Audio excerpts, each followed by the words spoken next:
আমার রাহুল তোমাকে ভালোবাসে। আপনার রাহুল আমাকে ভালোবাসতে পারে, কিন্তু আমি তাকে ঘেন্না করি, কারণ ও আমার জীবনে অভিশাপ, একটা অশুভ গ্রহ। যখনই কাছে এসছে ক্ষতি করেছে। ওর জন্য আমার দাদু বিবাহ মণ্ডপে চূড়ান্ত অপমানিত হয়ে মারা গেছেন। জানি না কোন জন্মে শোধ নেওয়ার জন্য ও আমার উপরে এই শত্রুতা করছে। ও একটা খারাপ ছেলে, ও একটা নীচ মনের মানুষ।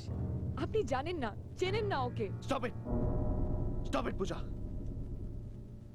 আমি আমার বন্ধুর সম্বন্ধে আর একটা কথা শুনতে চাই না। তুমি জানো না এই ছেলেটাই আমার। ব্যাস, আমি শুধু জানি আমার বন্ধু খাঁটি সোনা।